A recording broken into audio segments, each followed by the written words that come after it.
Allez, C'est bonjour parti. en vous saluant. Bonjour à tous. Donc c'est parti pour une petite présentation de nos trouvailles. Oh, petit. Un petit, magnifique. Arrête d'être modeste. Oui, c'est ça. Chez Fabuleuse, on va dire. Voilà, Toi, j'ai même le titre, toi. vas-y. Dimanche ne suffit plus. Tu sais. On se croirait dans un titre de James Bond. Et pourquoi Ça Bah, ne suffit plus. En fait, parce qu'il y a samedi aussi, c'était férié. Samedi puis- férié, donc Voilà. vide-grenier, et dimanche, vide-grenier. Voilà. Oui. Et en plus, mercredi, j'étais dans un coin à champignons. Donc, Ah. toute la semaine, quoi. Voilà. Oui, Donc, voilà. nous sommes les agents très spéciaux de la Chine. Très spécieux. Oui. La Chine sans majuscule, hein, ça va. Euh, Nous ne sommes pas les traîtres. Alors, Zou. Ah non, pas encore, il y a 55. Non. 57, 58, 59, Ouais, une. tais-toi, Oui. C'est pas un objet, je dirais publicitaire, très vieux. Oui. Très abîmé. Enfin, c'est... Ouais, je pense qu'en fait, il est tellement vieux qu'il se durcit. Oui, voilà. Et il y a 6 chiffres pour un numéro de téléphone. Oui, effectivement. Donc pour une librairie papeterie. Donc moi, c'était librairie et j'apprécie. J'apprécie. Tu apprécies? J'ai appris que en fait cette librairie a Ah. fermé il y a 3 ans. Ah. D'accord. Voilà. Bah oui, avec un numéro de téléphone pareil, tu m'étonnes. Voilà. Tac. À 6 chiffres, c'était avant quand? 96? C'était avant quand? Je sais plus. Je me souviens quand Zitrone et un gamin avaient présenté les 8 chiffres. Ah. Oh. Oula, bah, c'est ça d'être vieux. Alors vas-y, spip. Oui, ben, heureusement que c'est marqué dessus. Oui, oui, c'est comme ça que j'ai Parce vu. que quel est le rapport avec l'écureuil qui accompagne Spirou, Bah, il y à en a part un le là. nom? Là, il y a une sorte C'est de. très schématisé. Ah, il ressemble plus à la caisse d'épargne Voilà, qu'à celui de Franquin. Hein. c'est un jeu pour gamins, donc ben, c'est bien du puits. Hein. Mhm. C'est marqué derrière. Là, c'est pareil. Hein. Faut chercher. Oui, ben, c'est marqué dessus. J'ai regardé. Ah, ok, oui, ici là. Et puis c'est 2010. Bon, Ah, ok. voilà, c'est. Donc c'est daté. Je sais. Bah maintenant, oui. Mhm. Ils ont déjà au moins 16 ans, les gamins qui ont joué avec ça. Ben oui. Achat internet, alors c'est pas mon meilleur achat. Ah. Parce que il a fallu que je complète parce qu'il manquait notamment un gros numéro plus des pages centrales. Donc Bon. j'avoue que les Spirou, je préfère en recueil. Donc Mhm. je me suis dit, bah celui-là, Ça c'est fait. il manquait. Oui. J'avais l'essentiel des numéros au numéro. Mhm. Voilà, je me répète. Je m'enfonce. C'est la chaleur. Voilà, on va dire ça. Et puis j'en ai vu plusieurs exemplaires sur Internet, sauf que j'ai pas choisi le bon parce que il manquait plein de pages. Mhm. Et la personne avait précisé que c'était en bon état. Et elle n'avait pas précisé qu'il manquait quelque chose. Non, En fait, elle n'a pas regardé, quoi. voilà. Bon. Tac, Ballot. bon, au hasard. Barjavel, donc un omnibus. Là, en plus, c'était 1 euro. Mhm. C'était incroyable le prix. Donc, auteur français. Oui. Que dire de plus Auteur français, première moitié du 20e. Ouais. Mm. Qui a fait de la science-fiction aussi. Oui. Et là, donc, c'est plutôt du côté de la fantasy. Oui, c'est ça. L'Enchanteur, c'est une relecture de Merlin. Mm. C'est très sympa. Les autres, je les ai jamais lus. Bah justement, c'est ça qui m'intéressait dans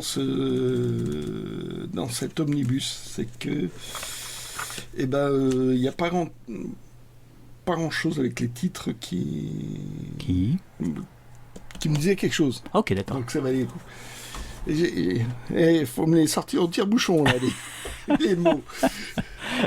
J'ai rien dit. Non, je le constate moi-même. Là, alors, pareil, je l'ai eu 1 euro. C'est pour ça que j'ai pris quand même, parce que le 1, j'avais. Mais cette présentation m'avait surpris. Donc, il faisait une œuvre complète sans Tonio. Donc, la collection rouge, ça me disait quelque chose. Ce visuel, je me disais que bon, c'était réactualisé. Oui. Et il y avait même des francs loisirs. Il y a le rhodoïde qui est nickel. Et en fait, c'est rajouté. En fait, voilà. C'est juste un petit papier qui est rajouté. Ouais. Pour remettre ceci. Et c'est San Antonio en bandeau là sur la gauche, ça me dit quelque chose. Ils ont dû le faire aussi en poche dans cette présentation. Oui. Okay. Oui. Et puis ils ont collé la photo de Frédéric Dard parce qu'il finissait par être lui-même un personnage connu, quoi. Oui. Donc. Par contre, l'ordre n'est pas respecté, non? C'est un peu. Du tout. C'est ça le gros problème de cette intégrale, c'est que c'est mis dans le désordre. Ah, parce que Passez-moi la Joconde, c'est dans les premiers titres, et Voté Berrurier est beaucoup plus tard. Oui, quoi. Oui. Et c'est toute la collection qui est comme ça, c'est bizarre. Ouais. Donc moi, le hasard a fait que j'en ai eu plein d'un coup pour 3 francs 6 sous. Des clopinettes. Voilà. Et du coup, cette collection-là, je me la fais tranquille. Sans me casser les pieds. Sans stress. Voilà. Donc, autre achat Internet. Alors là, c'est la personne, je sais pas, elle s'est pas renseignée, c'est pas l'effet prix, c'est pas l'effet prix de Tintin. J'ai eu plus de frais de port que de bouquins. D'accord. Parce qu'en général, ça c'est. Quand c'est Tintin, il y a un prix, au-dessus, quoi. C'est comme les Beatles ou Star Wars. Ouais, je vois. T'as un niveau de prix qui est élevé. Donc, j'ai envie de dire une des premières revues d'études sérieuses de la bande dessinée dans les années 70. Et chose rare à l'époque, il y a une partie interview. Ok. Un entretien. L'entretien. En français dans le texte. Oh c'est pas mal ça. Oui, puis tu les vois pas souvent maintenant. Et il y avait quelques documents inédits ou rares pour l'époque. D'accord. Qui a été repris depuis. Là, par exemple. le changement de saison. Le changement de saison, ils avaient oublié ce détail-là. C'était pas cohérent par rapport à l'histoire, donc ils avaient changé cette première. Oui, en fait, tu vois ici, case. Tu vois ici, il y a des rosiers, puis là, il n'y en a pas. Ils ont fait des petites modifs à gauche, à droite. Ouais. Et après, tu as des analyses, repères biographiques, je pense que ça a pris un coup de vieux. Parce que depuis, il y a eu beaucoup de recherches. Ok, d'ailleurs, c'est peut-être pas des rosiers, d'ailleurs. Parce que les rosiers, ça reste quand même en place. Enfin bon, on s'en fiche. Alors, Zou, Josette et Joko. Oh, il est quand même conséquent, le dossier. Ah oui. À chaque fois, chaque numéro est vraiment consacré. Est vraiment conséquent et consacré à l'auteur. Ok, d'accord. Voilà, il y en a plein qui sont super. Chouette. Voilà. Je m'étale. Zigibus au XXIe siècle, en sous-titre Hommage à Alain Saint-Augan. En fait, c'était une réédition en 74 où il y avait assez peu de rééditions. On redécouvrait, Zigépus. Oui. Parce que ça s'était. Alain Saint-Augan avait arrêté dans les années 50. Et ces albums étaient assez oubliés à l'époque. Sauf que il a été une grande influence de différents dessinateurs. À différents de la génération suivante. Donc un historique, analyse. Bon, c'est un peu comme le magazine que j'ai présenté tout à l'heure. Ah, ok. Voilà, donc avec différents articles. Et pareil, une bibliographie de Saint-Augan. Ok. Des hommages, voilà, proprement dit. Alors, excusez sympa. du peu. Hein. Hergé, Franquin. Ça va. Ah bah, Hergé lui avait présenté ses premiers dessins ou un truc comme ça. Oui, c'est vrai. Et Uderzo, là c'est Greg, et une préface de Goscinny, parce que ça date de 74. Et reprennent Zygépus au XXIe siècle, bon, qui est une charmante histoire d'anticipation dans l'avenir, D'accord. parce que Alain Saint-Augan aimait bien la science-fiction aussi. Donc bah, moi, comme j'ai l'album de l'époque, bah, là c'était plus pour le dossier. Ok. J'ai un peu hésité pour le prendre, et puis bon, on ne le voit pas si souvent que ça. Ah oui.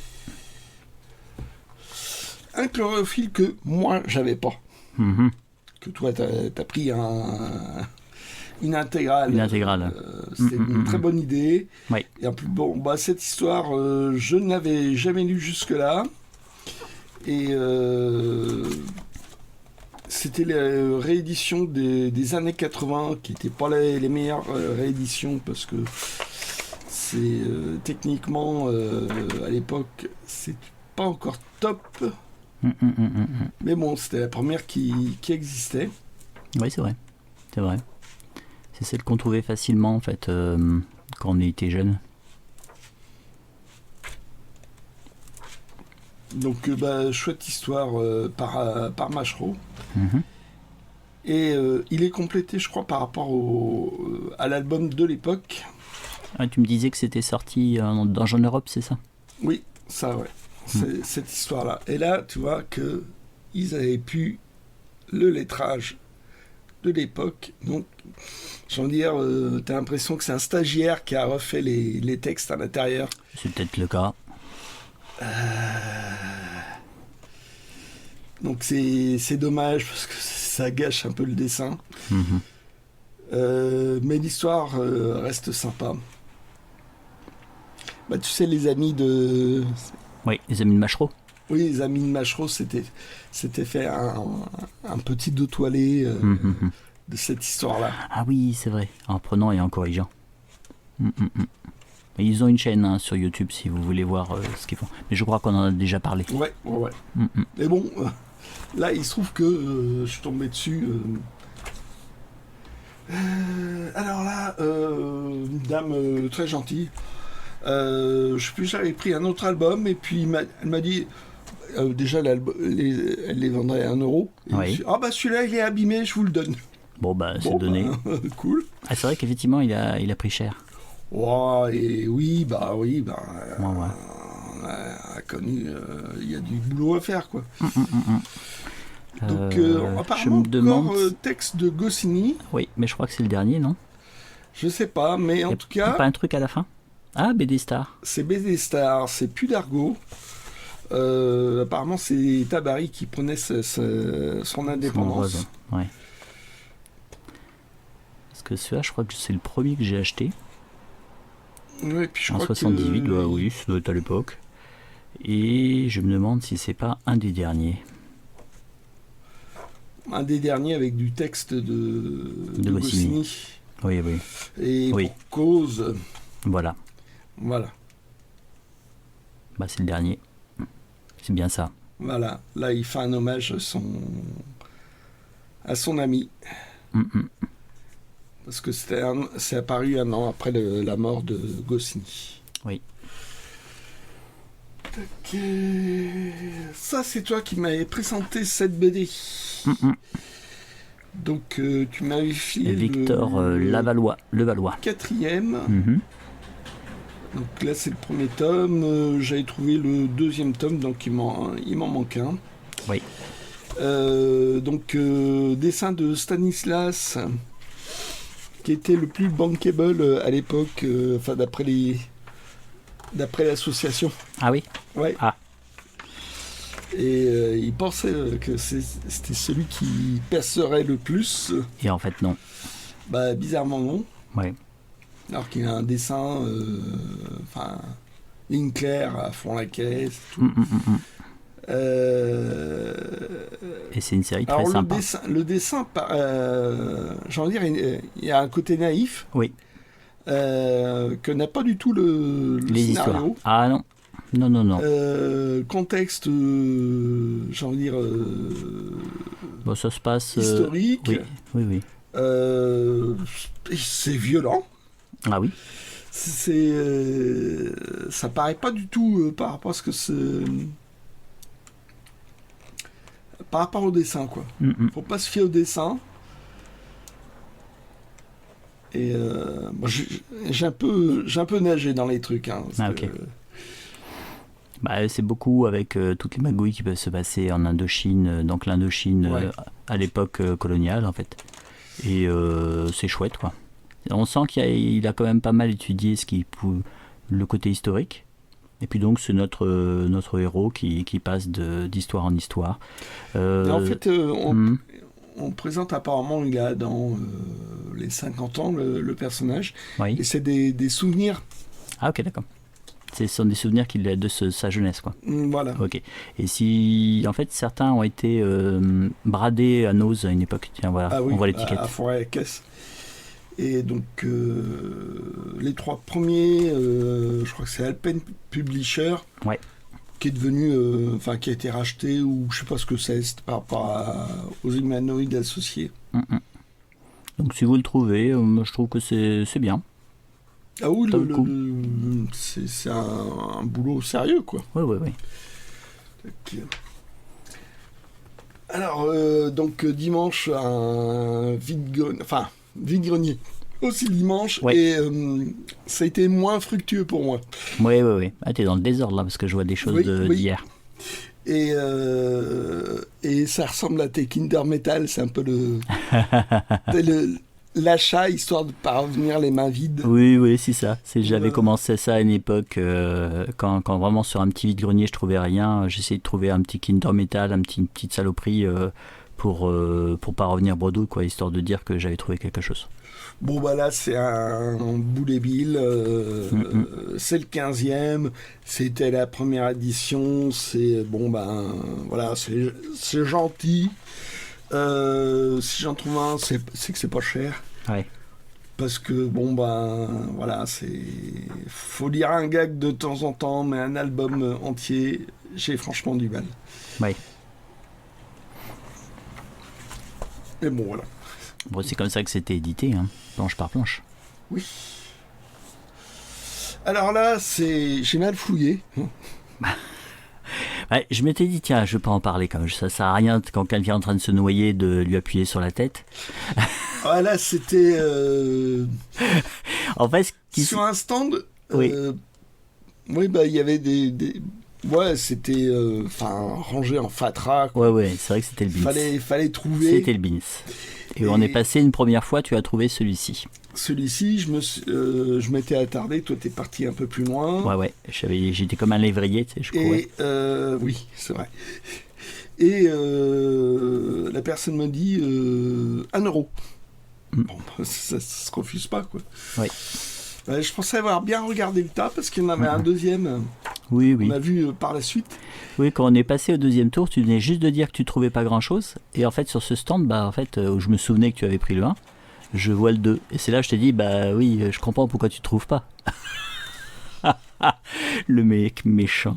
Pourquoi suis-je méchant? Parce que c'est au naturel. C'est dans ma nature. Voilà. Tout simplement. Et sauf que c'était pas le même vendeur, c'était le père. Ah oui, et c'est vrai qu'il y avait un effet douche glacée. Là, le père, parce que c'était le tome 2, le père me dit 5 euros. Et ça t'a douché. Et ça m'a dissuadé de prendre le tome 2. Le problème, c'est que les traductions de Esner en France, c'est qu'il y en a eu plein d'éditions différentes. Ce New York-là, non, je pense pas l'avoir. Oui. Mais bon, à un moment donné, c'était comment ça s'appelle pas l'écho des savanes, c'était Je sais pas où c'est pareil. Albin Michel, non, bref. Ah oui, exact, il y a eu il y en a un qui était sorti. Donc le Pacte avec Dieu, qui était sorti dans un format un peu particulier. il y en a plein. Et donc en fait, on s'est dit bon on va faire après le café, on repassera. Peut-être que le jeune sera là. Et puis en fait, il y avait non. il y avait le père encore aussi. Le père, donc Qui veillait au grain. j'étais plus motivé. Et je me dis tant pis. Oh, ok. Bon pour l'année prochaine. Voilà. Alors oui, totalement dans le désordre. Totalement dans le désordre. Ça c'était hier. C'était la veille. 2 €. Je t'ai pris. Voilà, donc apparemment c'est une coédition sans détour Brajlon. Sans détour, je crois que c'est surtout pour du comment ça s'appelle du jeu de rôle. Donc, si. Je peux pas. Ouais, bref. Et ce qui expliquerait les illustrations à l'intérieur. Voilà. Il va vous les montrer. Donc Lovecraft, j'en ai plein. Oh, oui. Donc un de plus, oui, ça peut. Ariok te dirait qu'un de plus, c'est pas grave. C'est jamais trop. Oui, c'est jamais trop. Mais en fait, il y a plein de petites illustrations quand vais-je y arriver. Voilà, des faux documentaires, des fausses photos. Ouais, c'est peut-être pour ça en fait qu'il y a le côté. Donc c'est un côté, voilà, tu vois. Ouais. Genre de truc, je trouvais sympa. Ça bien joli. Et dans l'intégrale que tu as en fait, elles n'y sont pas. Non, l'intégrale est différente. Elle est vraiment différente. Et tu vois, là, ça serait une page du Necronomicon. Et à chaque nouvelle, un petit dessin. Cool. Et il y a un cahier de photos. Le prochain est pour moi, je pense. Ça, je trouve ça amusant. Voilà, les terres de Lovecraft en images. Oui. C'est pas un livre qui est sorti, ça Donc la jetée du port de Kingsport, cimetière surgit. Des tréfonds du passé. Ouais. Donc là, ils prétendent que ça donne Witch. Là, la route de campagne Massachusetts, la ferme des Wheatley. Ah oui, c'est vrai que ça fait penser. C'est vrai qu'on le voit souvent ça aux États-Unis, ce genre de pont couvert. Dans un film de Clint Eastwood, il y a ça. Oui, c'est carrément le sujet d'un film, de l'affiche. Et donc voilà, ça met en image des lieux qui n'existent que dans les nouvelles, quoi. Voilà, sympathique. Donc ça, j'ai trouvé ça très très sympa. Ça a été le bon prétexte pour le prendre. Tu as besoin d'un prétexte pour prendre du Lovecraft. On en a plein. Ouais. Allez, tiens, une dernière. Une dernière illustration. C'est pas la plus jolie, mais bon. Une dernière, allez. Pour la route. Hop. La maison de la sorcière. Ah oui. Alors, je vois un livre. Ouais. Là, t'étais passé devant. Ouais. T'avais regardé. Ouais, j'avais vu le titre, ça m'avait pas attiré l'œil. Je suis passé. T'avais vu le titre, t'es sûr?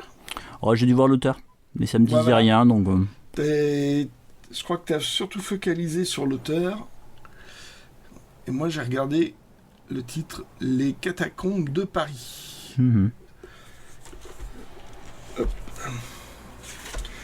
Donc, catacombes, je trouvais que Ça te faisait tout de suite penser à les catacombes. Exactement. Et auteur et liberté, inconnu au bataillon pour moi.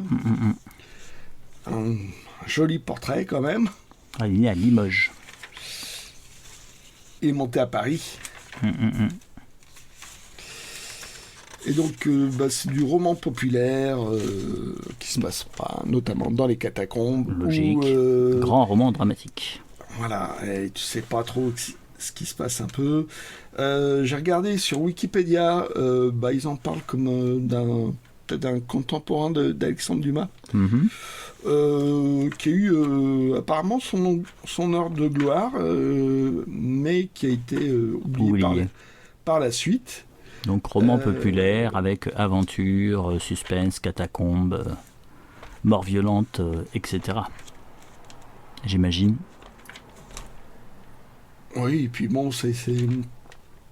Et la BNF propose les livres sur demande de ce titre-là.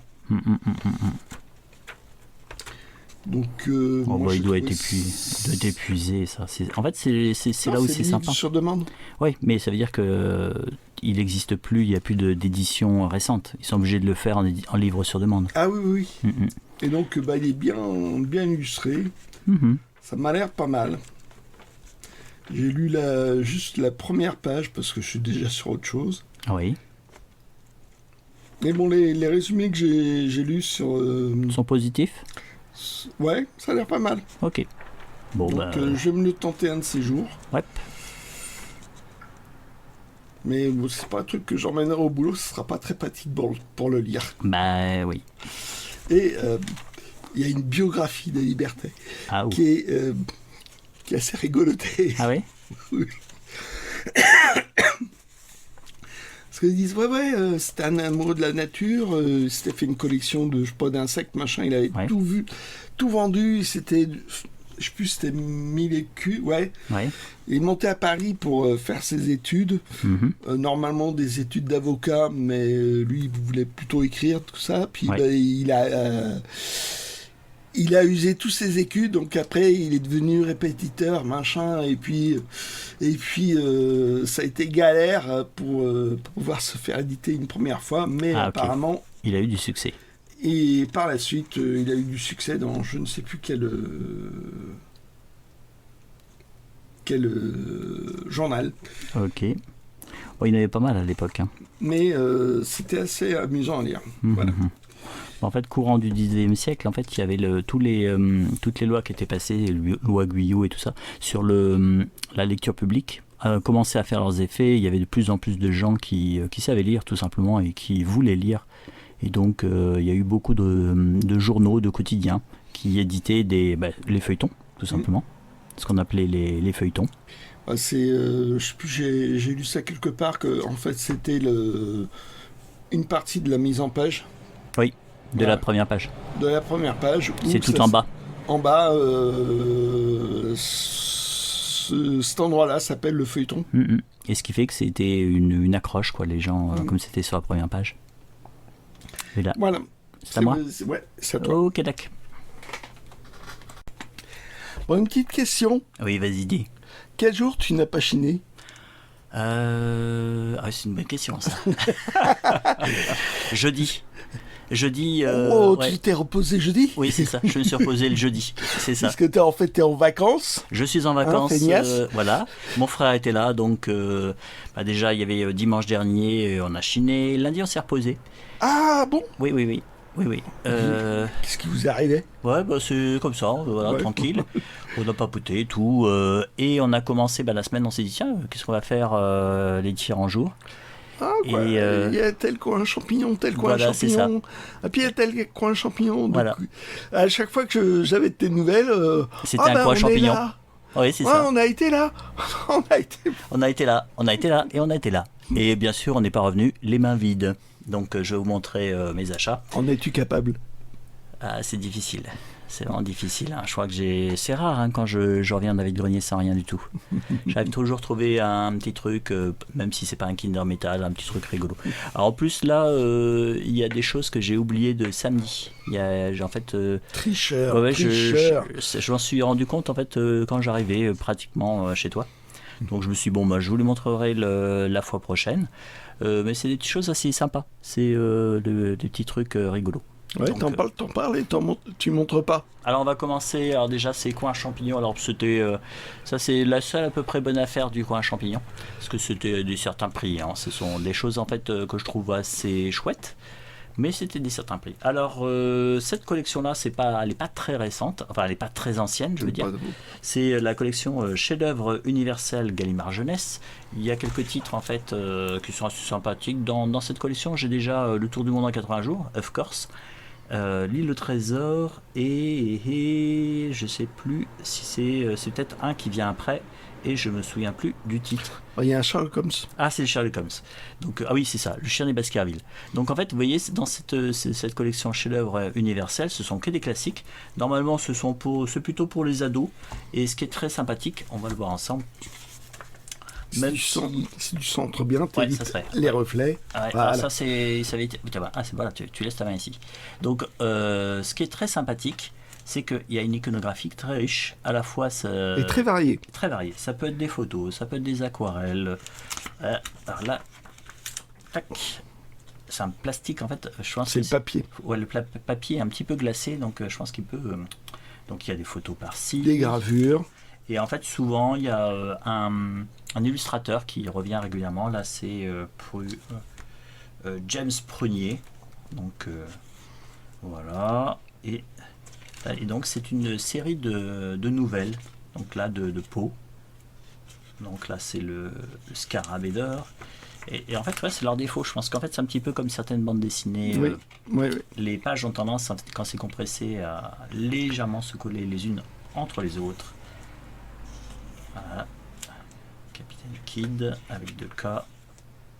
Ah, il est sympa, moi j'adore ces illustrateurs là. Oui, mais c'est un autre illustrateur ça. Oui.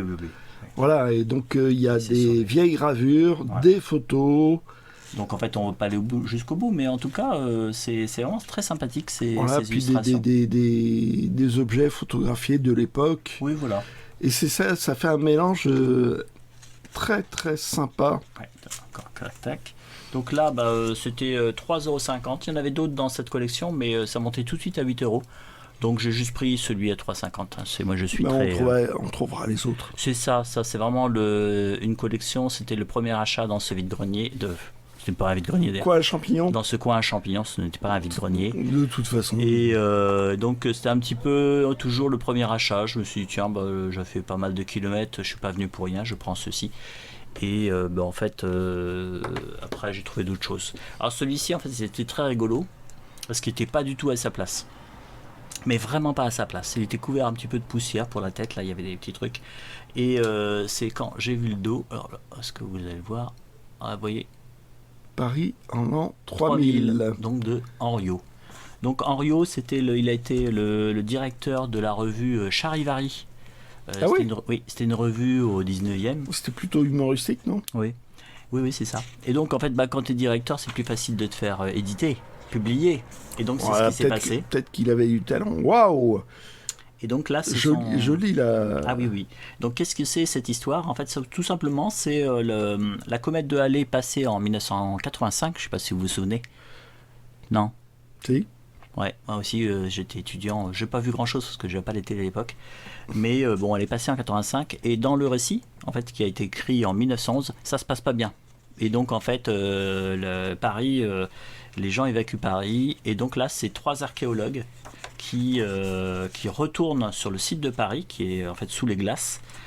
Et ils interprètent de travers tous les documents qui peuvent sortir. Et c'est de là d'où naît le merveilleux scientifique et aussi le comique de la situation. Alors le livre, je pense qu'il a un petit peu vécu avant d'être relié. Tu vois, c'est un brochet à l'origine. À l'origine, c'était un brochet. Il a été relié. Et la reliure est assez sympathique, je vous la montrerai après. Et donc voilà, vous avez l'histoire. Là, c'est l'immigration vers le pôle sud. Sympa très sympathique. Les illustrations. C'est très sympathique et récit un petit peu humoristique. C'est très illustré. Hein. Oui. Et c'est chouette. Et il en a écrit énormément de romans et de nouvelles qui tendent vers le merveilleux scientifique. C'était quelqu'un qui était très imaginatif. J'ai lu un petit peu, je trouvais ça assez sympa. Il y a un ton, quoi. Il y a un ton un petit peu un peu humoristique et ça change quoi. Alors l'Obus 32, c'est ceci en fait. Waouh! Sympa, hein? Ouais, l'illustration coloriée. Là. Ah oui, elle est très chouette. Hein. Donc là, ça continue. Je comprends que t'es craqué. Ah oui. Alors est-ce que je dois le dire le prix? Alors là, c'est pas des prix vide-grenier, hein. Ça piquait. Non, c'est un prix bouquiniste. Oui, c'est ça. Prix bouquiniste, bon, je vais le dire. Celui-ci, je l'ai acheté 30 €. Et, Oh, ça va. je trouvais que c'était. Je trouve ça pas cher pour un bouquiniste. Oui, c'est ça. C'est en fait, c'est surtout c'est que il est relié. Alors vous voyez, ça c'est décoloré. Là, ça c'est la couleur qui a été épargnée qui est à l'intérieur, d'origine. Et ça, en fait, comme c'est exposé au soleil, là, on reconnaît. Ouais. Toutes les parties qui étaient à l'extérieur, ça c'est décoloré. J'ai envie de dire le prochain sera pour moi parce que là, waouh. C'est très sympathique. C'est chouette. Alors oui, effectivement, je pense que c'est le genre de livre qu'on doit pouvoir trouver, comme c'est un peu oublié, l'auteur est oublié, le titre est oublié. Je pense que c'est le genre de livre qu'on doit pouvoir trouver moins cher. Donc là, tu crois? Oh oui, je pense, oui. Oh, ouais. Là, je l'ai pris, j'ai vraiment craqué, j'ai trouvé ça super, la reliure était vraiment sympa. Ouais, c'est une jolie reliure. Hein. Oh, ouais, c'est propre, c'est bien. Il n'y a pas de tranche dorée, mais c'est bien fait. Très sympathique. Hop, alors là, dans un autre, dans le même coin champignon, mais un petit peu plus loin. Alors là, j'étais rentré dans un magasin, j'avais ma liste à la main, et il m'a dit donnez-moi ma liste, je vais voir si je les ai. Alors, je me suis dit, bon. Je me doutais qu'il n'aurait rien. Alors il l'a regardé très scrupuleusement. J'ai vu son front se plisser. En fait, c'était ma liste. J'avais entre les mains la liste des romans, des romans de Courtille de Sandras. Ah. Donc son front s'est plissé. En fait, il a vraiment cherché. Je pense qu'il trouvait la formule pour dire qu'il connaissait pas l'auteur, ce qui est très excusable puisque moi je le connaissais pas il y a quelques mois. Et en fait, il m'a dit non, je les ai pas. Et par contre, il avait ceci. Il était honnête. Il était honnête et très sympa. Et il avait ceci. Donc, cartonnage Jules Verne, Les Indes Noires, aux initiales. Donc, qui est le premier cartonnage de ce titre-là. Joli. Donc, hein, c'est très joli. Qui est paru en 1877. Et ça se passe en Inde, en fait, ça se passe en Écosse. Et simplement, c'est le rapport les Indes noires. Simplement, c'est par rapport à la richesse des Indes et en fait simplement aux mines. Mais tout se passe dans les mines, je crois, il me semble. Oui, c'est ça. Alors, en fait, c'est presque un truc qui se passe sous terre. Quoi. Oui. Alors, ça commence, c'est du fantastique, c'est du bizarre. Ah, tu l'as toi aussi? J'ai pas lu. Ah, oui. Moi, en plus, le pire, c'est que j'ai déjà dans un cartonnage, mais j'ai le bleu. Donc c'est pas la même chose, c'est un rouge. T'en as un trop quoi. Oui, c'est ça. Non, je tiens très bien. Donc en fait, le prix c'était 60 €, ce qui est très raisonnable pour un cartonnage aux initiales.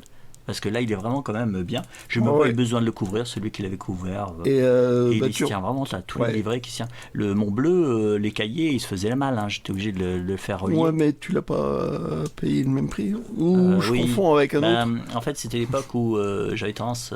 Non, tu confonds avec le Tour du monde en 80 jours que j'ai en bleu aussi, cartonnage bleu. Peut-être, ouais. Et en fait, non, c'est à l'époque où j'étais un peu pigeon, en fait, je recoulais beaucoup. Ouais. Et je l'avais acheté trop cher, tout simplement. Et l'intérieur? À l'intérieur, oui. On a le droit de voir un peu l'intérieur. Maintenant, je suis un petit peu plus, alors j'ai effacé le prix, mais je suis un petit peu plus attention au prix, puis je les connais mieux parce qu'en fait, c'est assez compliqué les prix. Alors l'intérieur, je le trouve très chouette. Il n'y a pas tellement de rousseur. En fait, et le papier.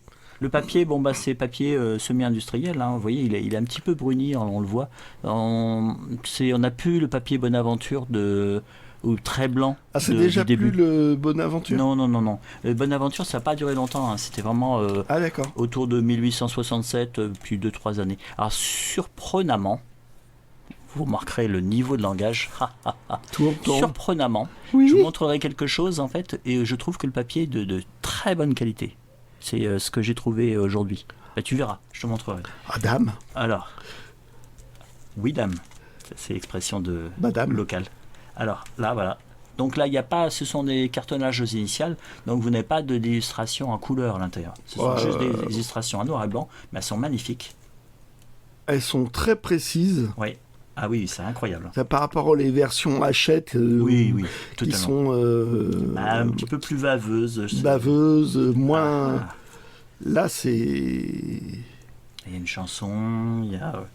Tu vas voir d'autres illustrations. Ah ouais. Puis tu vois, les noirs sont bien noirs. C'est très sympathique. Elles sont très belles les illustrations. Ah, et t'as vu l'intérieur, il n'y a pas de rousseur, c'est nickel. Non. Les cahiers sont vraiment pas bougés. Là, il y a un tout petit peu de rousseur. Là, on trouve les gardes colorés classiques de ce bleu un peu gris, en fait.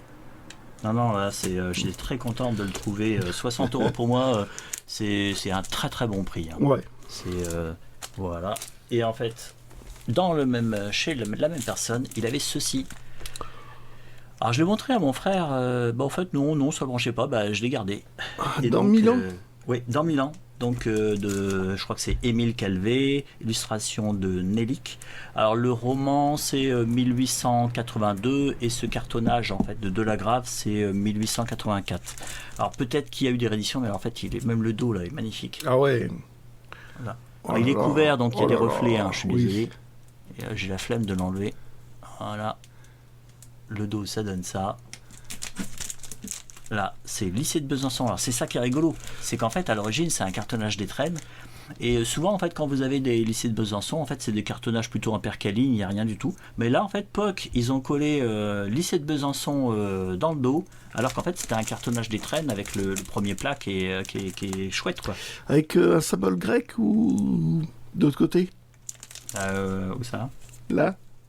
Ça indien plutôt. Indien? Ah oui, tiens. Oui, je l'avais pas vu. Ouais. T'avais pas vu?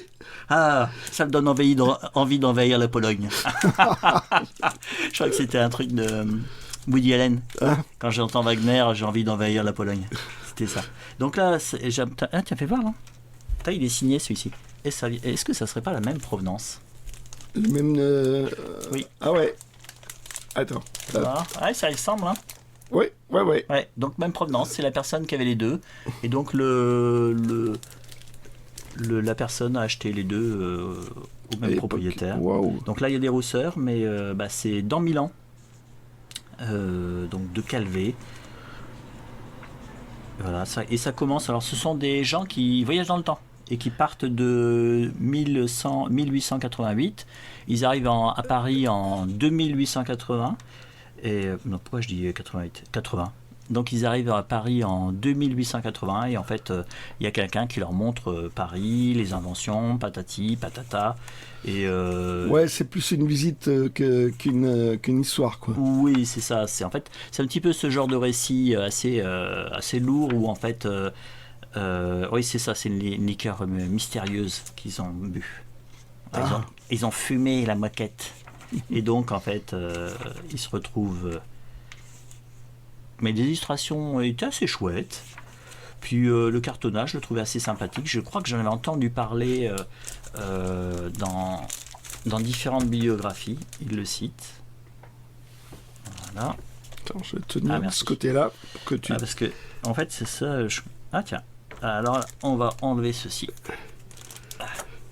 On va pas montrer trop tard. Voilà, c'est l'endroit où je l'ai acheté. Là, ça doit être les palais de Paris. Hop. Il y a des petites illustrations. Comment ça s'appelle ça? En bas de petits chapitres comme ça. Des culs de lampe? Ouais, je crois que c'est ça. Ouais.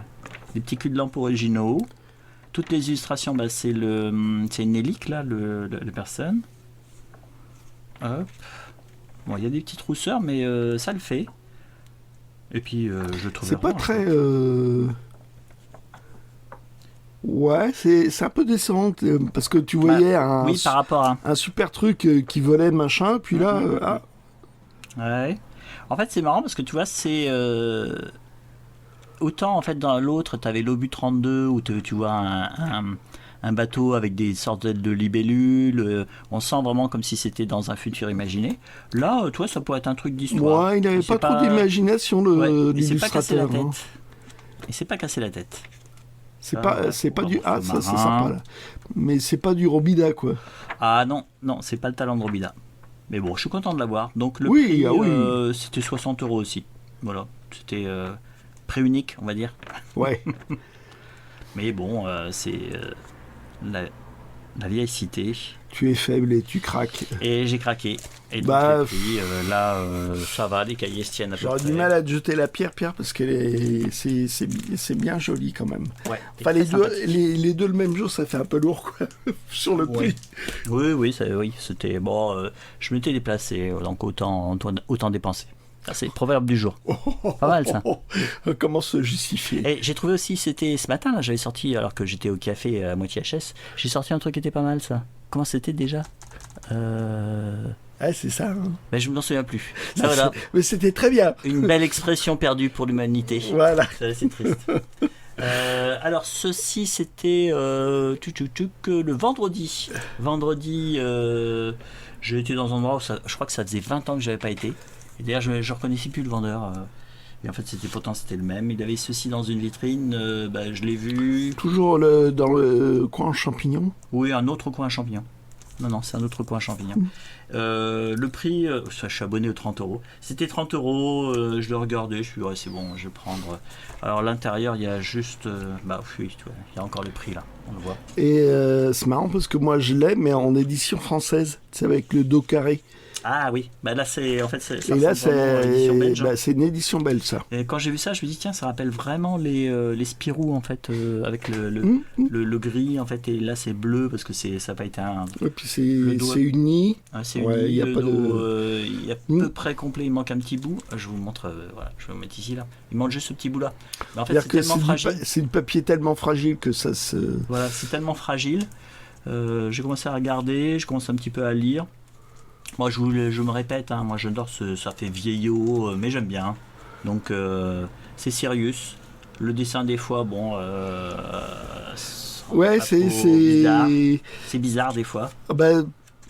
Les couleurs, c'est bizarre aussi. Mais je trouve que ça donne une ambiance. En fait, à chaque fois, il y a des petits trucs là, en fin de page. Là, on a l'impression que c'était à chaque. Ça paraissait page après page. Puis ça devait être la fin de. Par deux pages. Ouais, par deux pages. Voilà, parce que c'est pas systématique. T'as le cahier qui se fait la malle un petit peu. Ah c'est un classique, c'est une agrafe. Voilà, donc ça me paraissait très classique, fragile. Très classique comme histoire, mais c'est un petit peu comme quand vous regardez un vieux film, un vieux péplum des années 50. Vous acceptez le Technicolor, vous acceptez le jeu daté, vous acceptez les grosses ficelles, parce que voilà, c'est on va dire de la bande dessinée un peu rétro quoi. Et Timur, le captif de Carthage, je ne l'avais pas. Maintenant, je l'ai. Donc voilà. Alors ceci, c'est du neuf. Alors je ne l'ai pas encore couvert. Parce qu'il va pas falloir que je tarde. Parce qu'en fait, ce n'est pas pelliculé. Donc simplement, qu'est-ce que c'est? Ah une histoire de journal. C'est sorti, les trois formes du professeur Sato. Bien joué. Donc en fait, c'est pas des facsimilés, en fait c'est vraiment la façon dont c'était publié dans le journal Tintin. Ils le sortent ça avec des dos en fait rouges. C'est pas pelliculé, il y a plein des petits dossiers, des petites choses comme ça, c'est assez sympathique. C'est encore dispo, hein, c'est sorti au mois de juin. Oui, il y a pas longtemps. Oui, je vais vous montrer un petit peu ce qu'il y a dedans, comme ça si vraiment vous avez envie de craquer un petit peu. Pour les trois formules du professeur Sato, on baisse un petit peu. Voilà. Okay. Alors c'est 23 €. Si je me souviens bien, ouais, ça doit être ça. Oh, ça va. Ça va. Parce qu'il y en a des plus chers, il me semble. Donc avec plein de dessins. Donc j'ai envie de dire, c'est la dernière histoire qu'a dessiné Jacobs. Il avait de plus en plus de mal à se décider à dessiner. Il prenait des retards. Pour certains, c'est un signe que il n'y arrivait plus, quoi. Ouais, c'est triste. Triste. Là, ce que j'ai apprécié surtout, c'est que j'avais acheté précédemment les autres histoires, et des fois c'est écrit tout petit. Il fallait vraiment avoir de bons yeux. Là, ça va. On arrive à le lire sans problème. C'est la version telle qu'elle est apparue dans le journal dans le journal Tintin, et c'était dans les années 70. Oui. Donc il y a la présentation, voilà. OK. Et avant, est-ce qu'il y a eu beaucoup de corrections par rapport à la version album? Je sais pas. Ça m'étonnerait quand même. Mais ça donne ceci, et je trouve ça assez sympathique. Oui. Ah, voilà, un truc auquel il avait bloqué, les poubelles. C'était sur la forme des poubelles. Et il a bloqué, mais je sais pas combien de temps à ce qui paraît. C'était son signe que voilà, il voulait être sérieux dans sa documentation et les poubelles. À quoi ressemblaient les poubelles au Japon. Voilà, c'était ça. Ça, il raconte ça dans son autobiographie, Un opéra de papier.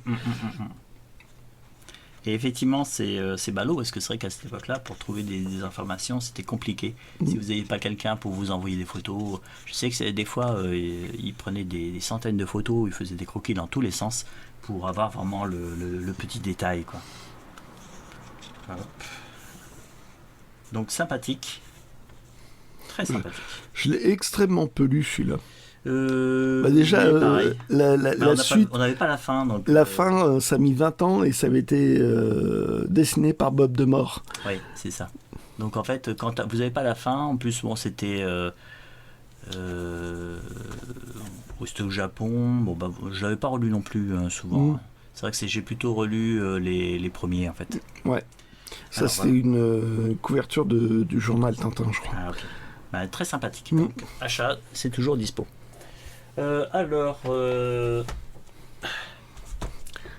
J'avais pas bien regardé. Oui. Donc j'avais trouvé le côté merveilleux, Heroic Fantasy. Oui, en plus le pire c'est que je vous ai laissé le temps parce que j'ai quand même eu le temps d'aller déshydrater tout au fond, là où il y avait des arbres et que ça se voyait pas. Et parce qu'on était en pleine ville, donc c'était plus difficile. J'arrivais pas à savoir, je me souvenais plus au début où se trouvaient les endroits pour se soulager. Et purement technique, hein. Vous voyez les vide-greniers, c'est aussi ça. C'est il le se met côté. à nu, il dit tout. Mais non, mais c'est vrai que les vide-greniers, c'est ça. Quitte à se rendre ridicule. Totalement. Mais c'est pas grave, c'est pas grave. Je suis un humain. Et donc j'arrive. Tu avais acheté 2. Tu es sûr? Ouais, je suis sûr. Et en fait, je regarde dans un carton et en fait, il y avait celui-ci. Et puis en fait, je l'ai amené. Et puis, oh merde, je l'ai pas trouvé. Je l'avais pas vu celui-là. J'avais pas bien regardé. Pauvre geek belge. Regardez-vous. Et là, ça va. J'ai pas pris de thé, donc je sais que je suis pas empoisonné. Et tu as de la chance parce qu'en fait, je l'ai déjà. Non. Bah oui, je l'ai déjà. Ah, cool. Donc en fait, cadeau. Allez. Cool. Donc là, c'est roman de science-fiction. Oui. Donc Ravage, c'est un grand classique. C'est un grand classique. Sorti en 40, donc beaucoup ont rapproché ça de l'époque pétiniste. Le voyage imprudent, ça, un voyage dans le temps qui tourne mal. Qui est bien. Oui. Il a été adapté. Moi, la première fois que je l'ai vu, c'était en une vieille série, un feuilleton. Oui. Un feuilleton français qui était très sympathique, que j'ai vu ado, quoi. Et c'est très sympathique. Et La nuit du temps. La nuit des temps, des temps, pardon. Ouais. J'ai lu ça par surprise et j'étais scotché. Ah oui. Là, c'est fabuleux. C'est vraiment fabuleux. C'était vraiment très très chouette. Comment dire sans trop vous divulguer? Non, faut rien dire. Lisez-le. Lisez-le, c'est à la fois c'est classique Barjavel et à la fois c'est très sympathique. C'est très sympathique. Donc il a fait un côté science-fiction, un côté heroic fantasy et puis aussi du mainstream. Hein, oui. De la littérature blanche comme on dit. Je sais plus. Ah oui, une référence par rapport à Gallimard, qui est la collection blanche. Ah, c'est ça. Ça doit être ça. La littérature blanche, c'est la collection de Gallimard, qui sont plutôt crème. En fait, c'est les romans, comment dire. Il se permettait tout. Roman français, il faisait tout. Ouais. Oui. Alors que c'est avant la Seconde Guerre mondiale, ou même la Première. Tout le monde faisait dans le merveilleux scientifique. Oui, il n'y avait pas de. Non, il n'y avait pas de barrière. On pouvait passer d'un style à l'autre. Rosninet, il a tout fait, quoi. Il a fait du merveilleux scientifique, des romans. C'est après la Deuxième Guerre mondiale que ça a été mis au banc. Oui, je pense que c'est là que ça s'est cristallisé. Certains disent qu'en fait, toute la partie science-fiction et un petit peu populaire n'a pas réussi à percer comme cela a pu percer aux États-Unis, parce qu'il manquait quelque part le réseau de pulp. Il n'y avait plus tellement de journaux pulp comme il pouvait y avoir aux États-Unis. Après, c'est peut-être simplement l'effet de la population. Hein. Quand vous avez 120 millions de personnes et de lecteurs, c'est plus facile de vivre. Non, mais c'était vraiment mal considéré, la science-fiction après la guerre. Hein. Ça a été très mal considéré. Mais le premier Goncourt, c'est de la science-fiction. Oui, c'est ça. C'est que C'est rigolo, hein. c'est étonnant quoi, que c'est tombé voilà, dans la famille. Je veux dire, c'était vraiment de la littérature de merde, quoi. Oui, c'est ça, de la littérature pour les attardés. Et vraiment, il a fallu pratiquement les années 70 pour que ça revienne et que ça soit considéré. Ouais, non. Je veux dire, c'est 80, 90. 90, ouais, c'est mon dernier prix. 90. C'est là que ça s'est calmé. Oui, c'est ça. Voilà, donc deuxième Cool, intégrale omnibus. cool. Oui. Donc voilà. Et puis bon, j'avais mal regardé. Bon, ça peut arriver à tout le monde. Non, ça ne peut pas m'arriver à moi. En toute modestie. C'est ça, je suis un chineur de première catégorie. Je ne peux déchoir. Oui, c'est ça. Il faut que je mette un terme à cette erreur. Bon, allez, continue, Alors, c'est vide. On va passer à aujourd'hui.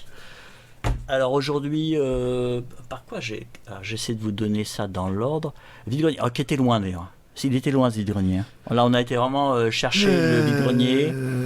Puis c'était dur parce que c'était le lendemain, c'était 2 jours de suite. Oui, 2 jours de suite, c'était vraiment. Mais cette fois-ci, on n'a pas eu d'impair parce qu'on a oublié de vous dire, mais la veille, le samedi, il y a un vide-grenier qui a été annulé au dernier moment, et ce qui fait qu'on a déjà, j'arrive plus à me souvenir comment on y a accédé. Où c'était exactement. Parce que c'est assez particulier. On avait pris 3 chemins différents. Oui, c'est ça. Et à chaque pour fois, ne pas trouver. Voilà, pour ne pas trouver. C'est comme David Vincent. Hein. Totalement. Et à chaque fois, on voyait le panneau annulé. C'est au bout du 3e qu'on s'est dit, mais en fait, c'est ça qui est annulé, c'est le vide-grenier. En fait, non, mais il y avait une fête où était adossé le vide-grenier. Mais il y a une partie nautique.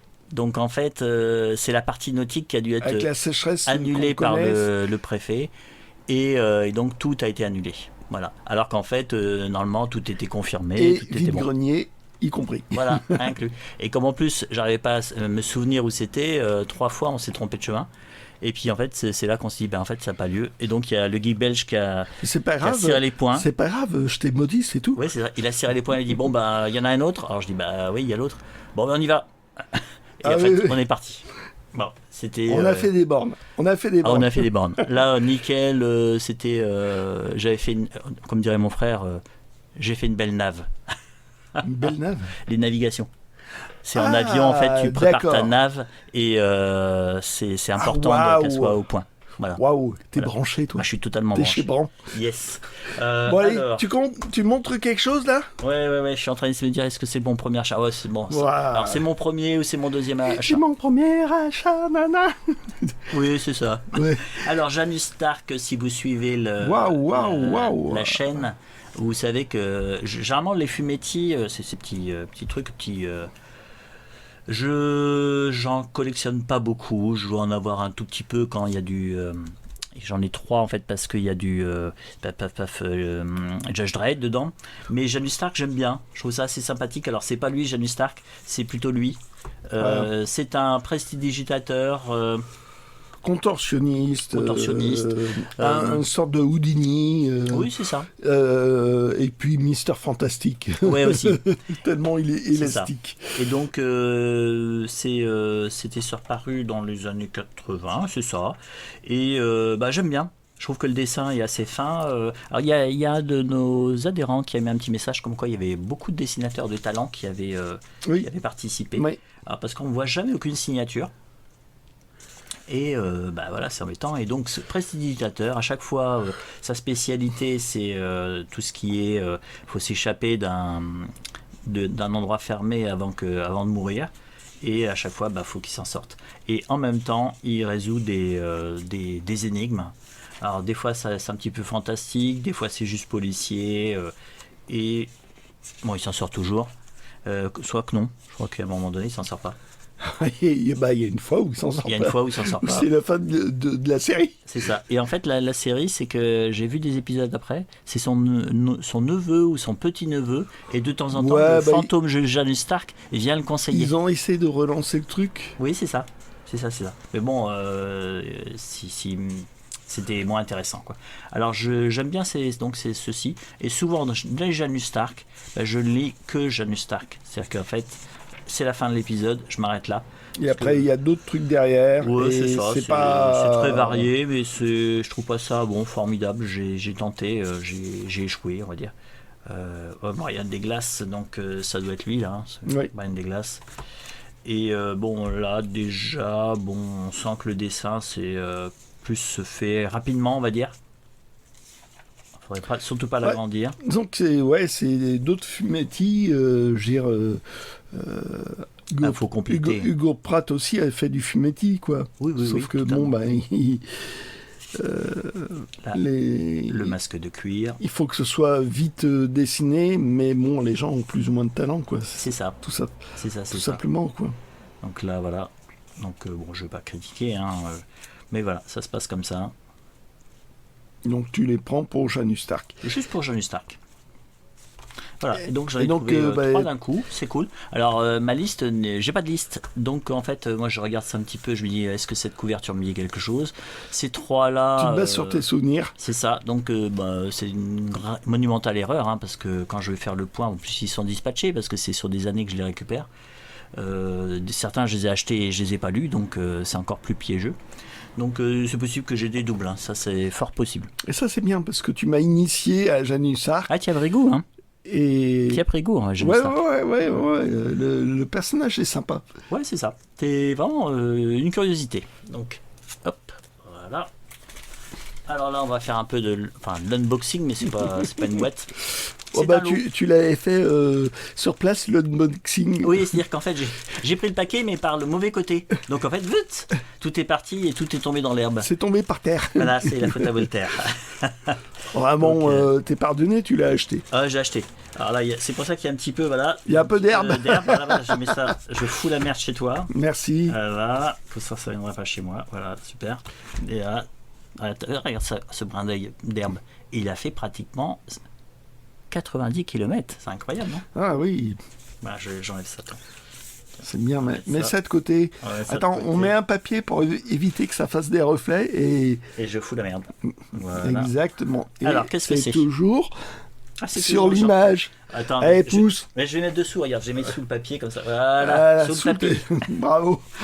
Alors, qu'est-ce que ceci oh là, il est temps que je m'arrête. C'est la donc voilà, ce sont des stéréocartes Bruguière, donc des vues stéréoscopiques. Alors ceci c'était avant l'Estrade. D'ailleurs, je pense que l'Estrade a racheté leur catalogue. Et là, je les ai vus. Le lot était à 20, je négocie à 18, juste pour le fun. Histoire d'eux. Mais en fait, quand vous avez les vues stéréoscopiques et que les pochettes sont si propres comme ça, pratiquement neufs, faut prendre. Ça veut dire que ce qu'il y a à l'intérieur, c'est resté dans un coin. Les gamins n'ont pas joué avec. Et il y a quoi comme thème?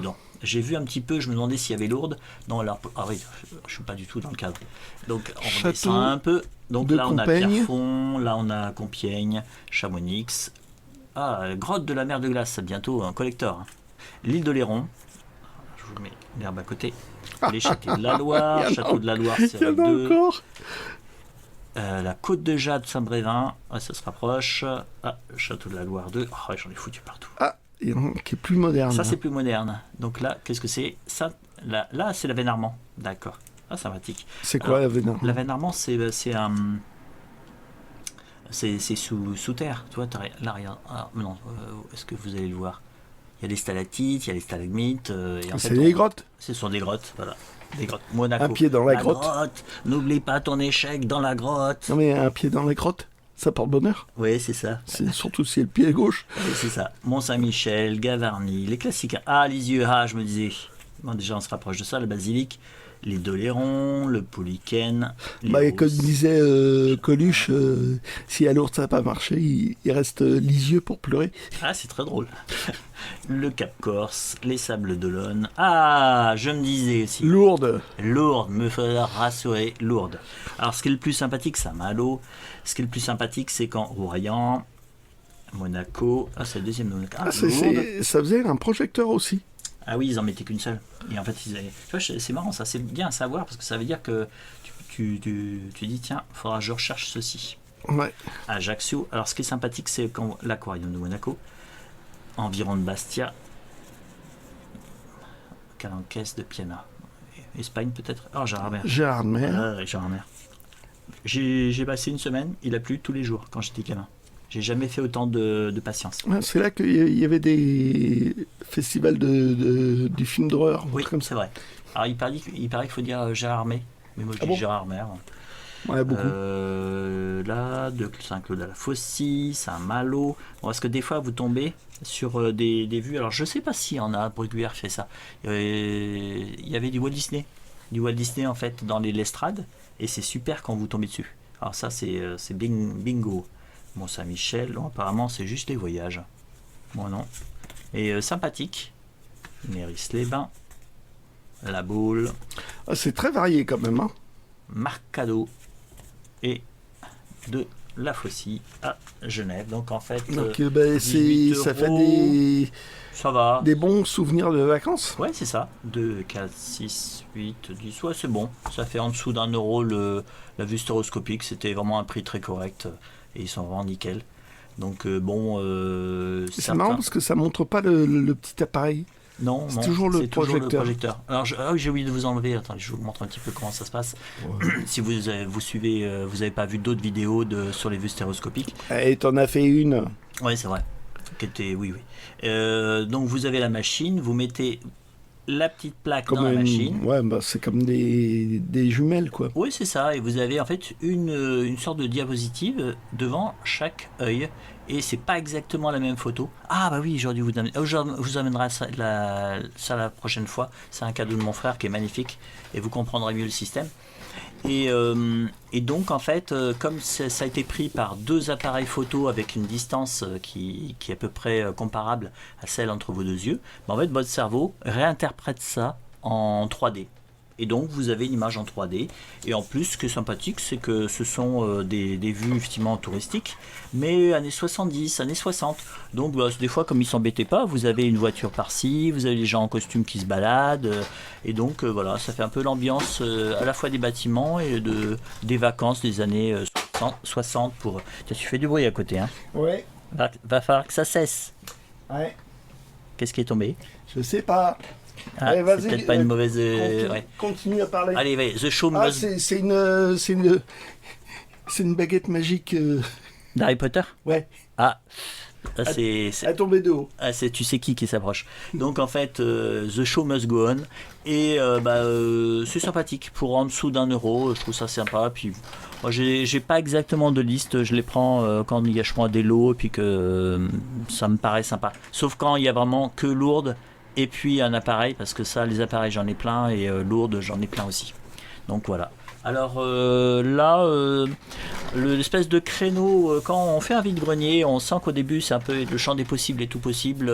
On dit qu'on peut se trouver plein de choses. Et puis plus le temps avance et on se dit que plus ça se rétrécit. Plus ça se rétrécit, les chances de trouver quelque chose, on voit le nombre de chineurs, on voit les stands et on se dit que ça va être difficile. Et bizarrement, sur un stand, il y avait plein de gens. Mais tous étaient en train de regarder des petits bijoux en argent, des petits objets comme ça. Ils étaient tous comme des guêpes sur un melon. Et il y avait un carton sur la gauche et il y avait des vieux livres. Et je me suis dit, tiens, c'est quoi ça?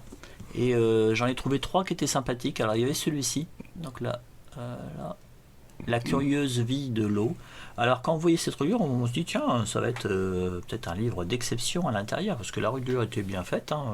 Ça faisait un peu... Alors c'est rigolo parce que ça doit être 19e, mais je trouve qu'on a l'impression qu'ils imitent un peu le 17e. C'est avec la couleur et puis la décoration et puis les caissons, comme ça, la multiplication des caissons. Ça fait presque faux. Oui, c'est ça. Du faux vieux, mais des années 80. Oui aussi. Oui, c'est vrai, oui, il y a certaines... oui. Et en fait, voilà, c'est juste un librairie plomb, la très curieuse vie de l'eau, et c'est même pas un grand papier. Là, pourtant, c'est dommage, il y a eu de papier de Chine, papier Japon, papier Hollande, papier... je me serais contenté d'un petit papier pur fil La Fuma. Oh, tu es modeste. Moi, j'ai des goûts simples, moi. Oui. Pas forcément le Japon ou la Chine. Mais le bouquin de quelle époque? Parce qu'il m'a l'air... pour moi, c'est... Pas vieux. Hein. Ouais, c'est 1927.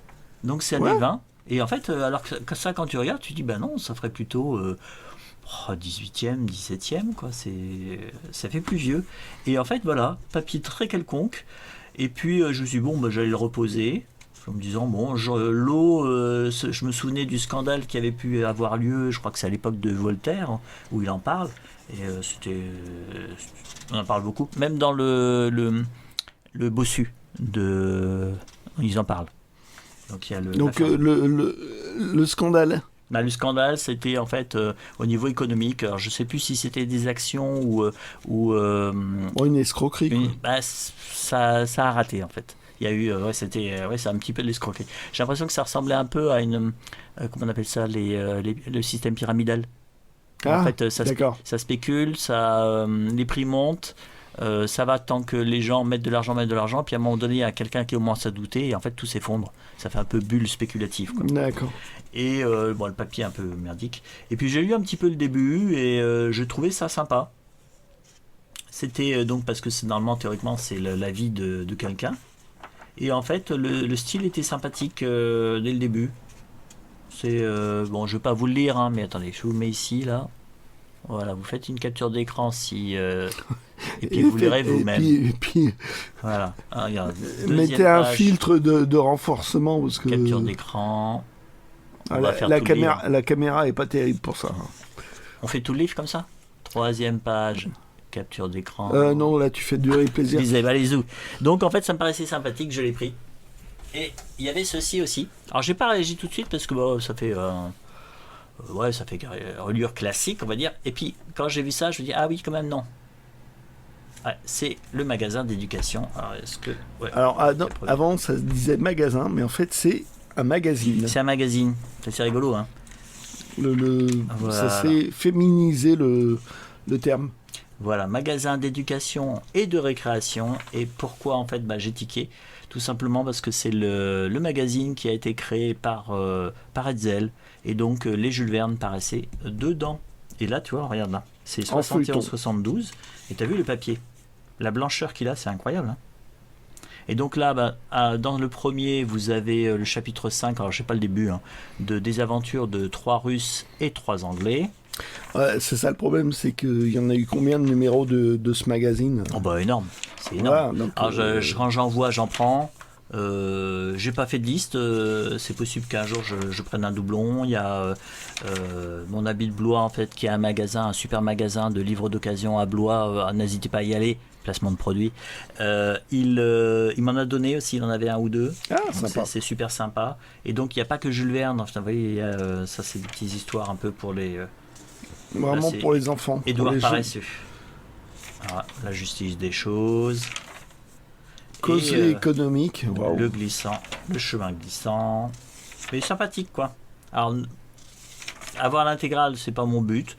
Je les prends, alors en gros c'était 3 € le livre. Donc bon, moi j'ai pas réfléchi, hein, j'ai pris. S'ils avaient été plus chers, je l'aurais pas pris.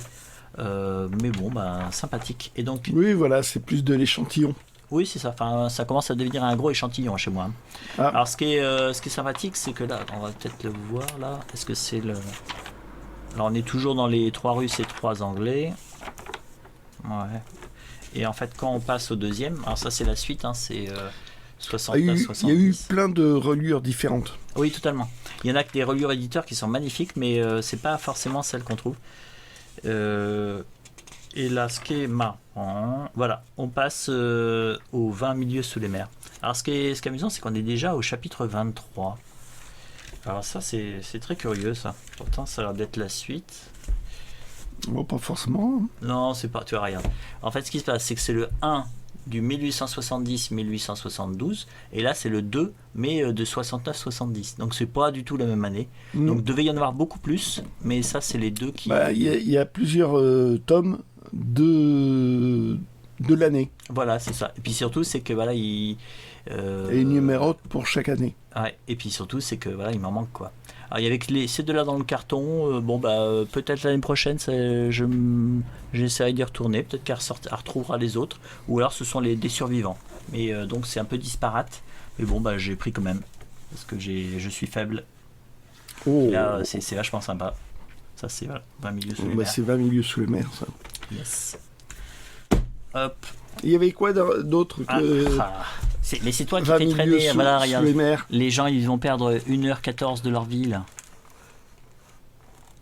parce qu'une fois comme ça, j'avais pris un Hetzel.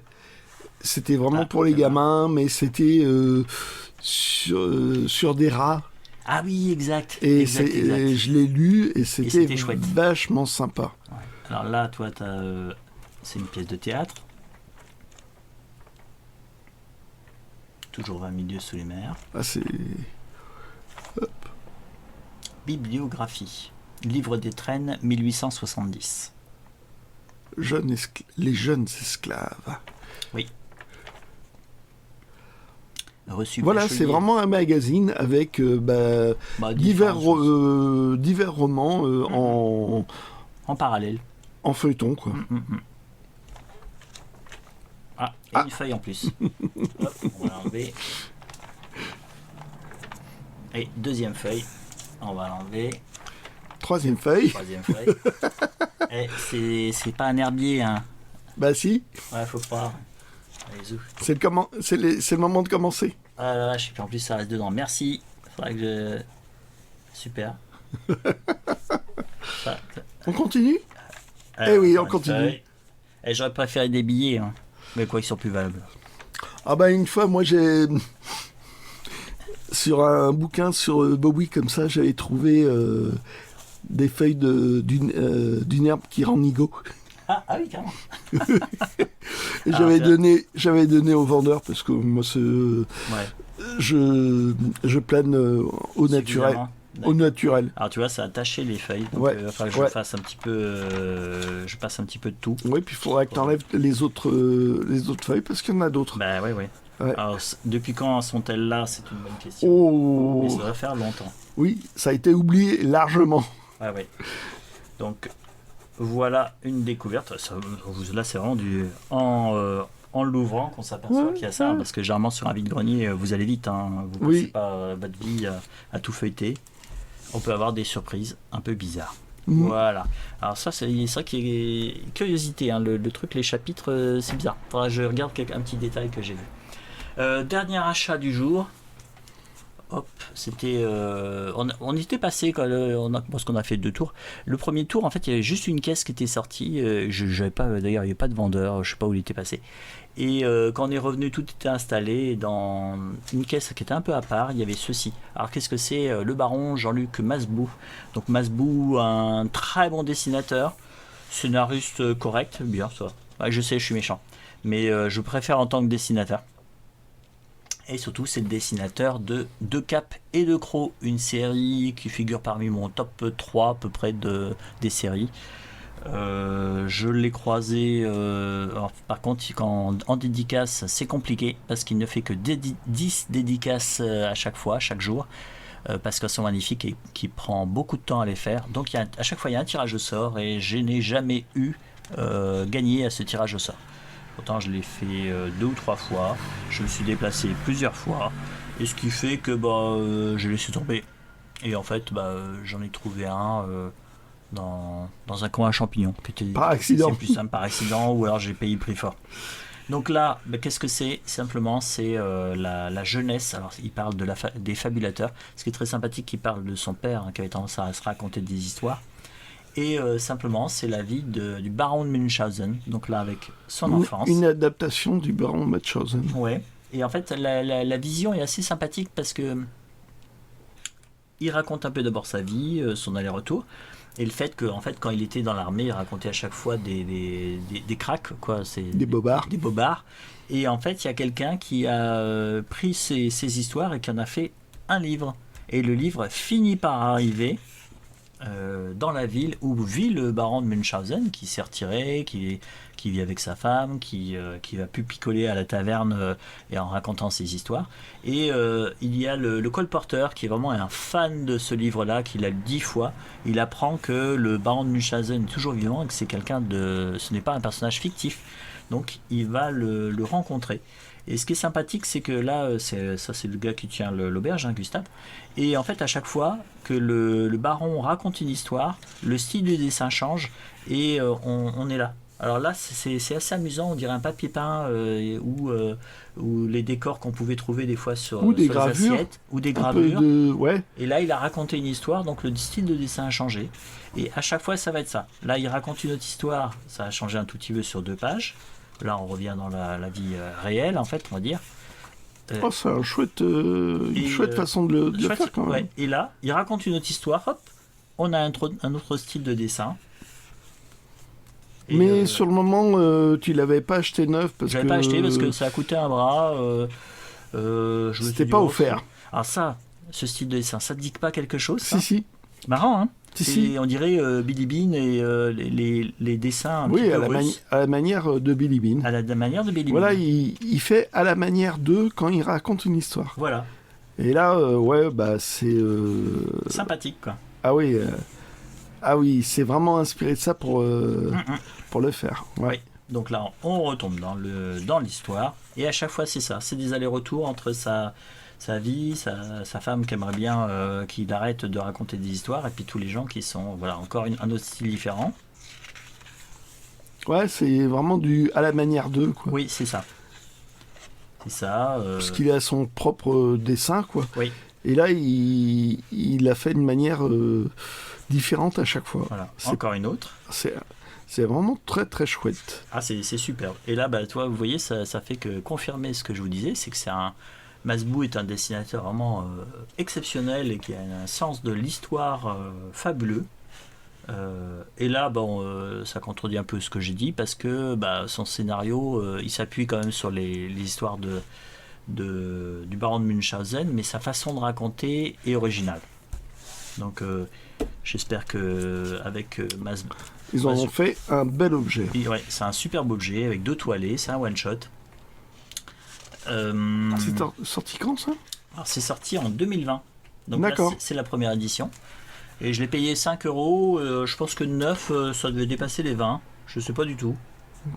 Presque du 30 €, non? 25? Je sais pas du tout. C'est peut-être ça qui m'avait retenu. Je me suis dit, pas essentiel. Ou des fois, un peu lassé. Ouais, un peu lassé. Waouh! Un peu lassé, là, donc vous avez... Il y a même des recherches... Ouais, des petites recherches. Alors, est-ce que ceci... Là, je vous montre... je pense que c'était pour la première édition, quoi. Ouais, alors est-ce que ceci, c'était juste à la première édition? C'est possible. Faudrait voir une réédition, mais peut-être qu'il n'y a pas eu de réédition. Mais en fait, vous avez la recherche pour l'album et les crayonnés en tout petit. Donc, il faudra une loupe. Et ça, c'est les recherches pour la couverture. Voilà, dernier achat et je suis très content de l'avoir trouvé. Voilà, on va vous laisser. Comme d'habitude, 1h20, 1h30 à peu près. Donc, t'es bavard. Oui, c'est vrai. On va vous laisser. La semaine prochaine, ce ne sera pas le même pastis. C'est 2 petits vide-greniers ou un petit vide-grenier, on ne sait pas. Ouais, je crois que c'est à choisir en plus. Plutôt à choisir, ils sont assez éloignés de l'un de l'autre. Dans direction opposée. Oui, c'est ça. Donc il va falloir faire un choix. Oui, parce que si le temps de faire l'un, d'aller sur l'autre, vous pouvez être sûr que c'est lessivé. Donc on va faire un choix. Ça va être un petit dimanche tranquille, quoi. Petit vide-grenier tranquille. Ouais. Voilà. Bon, on vous souhaite une bonne semaine. Hydratez-vous bien et puis à bientôt. Ciao. Ciao.